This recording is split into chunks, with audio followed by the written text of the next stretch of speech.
are, you will always be successful. He said, accountability, approachability, and accessibility.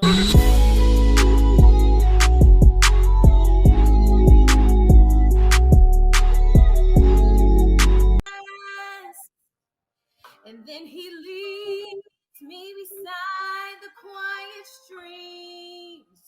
Here is to say I have issues about being vulnerable because I'm scared of rejection that we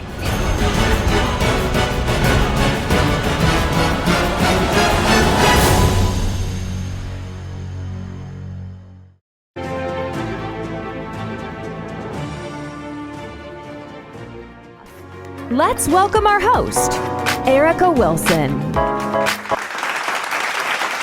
buckle up, because it said we will be soaring.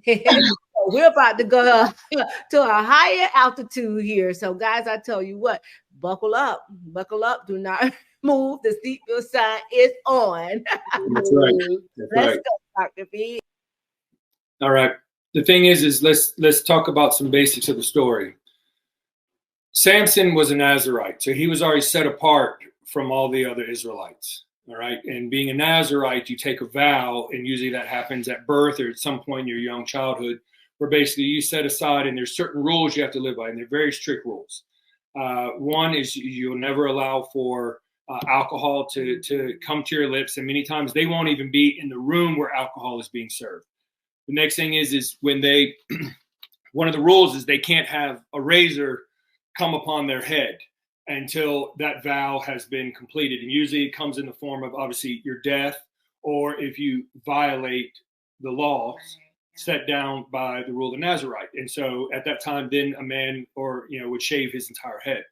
So again, it goes back to Samson, and his strength was in his hair, because that is a symbolize how long he's been dedicated to the Lord.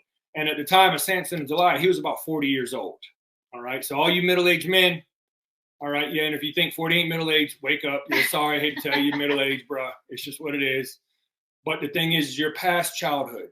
You're an adult, because he judged for 20 years. And then for the next 20 years, he was ruling. And the thing is at this time, he was about 40 years old. And imagine how long his hair was at that time. And his hair was divided into 7 individual dreadlocks. All right. And so 7 obviously being the number of perfection. Mm-hmm. So, and everybody talks about Samson being strong. He wasn't strong all the time. He was only strong when the Lord came on him. So he didn't walk around with just mighty strength all the time. Right. God always came on him. The power of God came on him at the time that he needed it.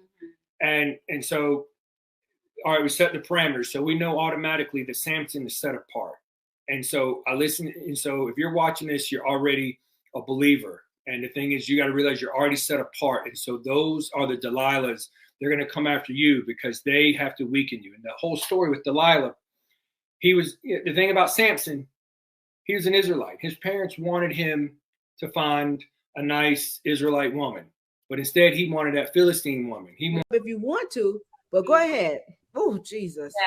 Yeah. No, I mean, I think it's so important because he had no discernment. And I think, because God had, just like he was saying, he gave him that supernatural strength in the moments that he needed it. And his hair and the consecration, the things that he couldn't or couldn't do, even with the not drinking wine, his mom couldn't drink wine, couldn't let his hair grow. He even put his strength in the idol of his hair. Mm. Had he not put all of that in just the hair itself, if he would have known, oh, it's the anointing, it's the Spirit of God on my life. And too many times we will, oh, the Lord's going to protect me. He's protected me up to this point. I can sin a little bit here. He hadn't chastised me because I've gone to the Philistine women.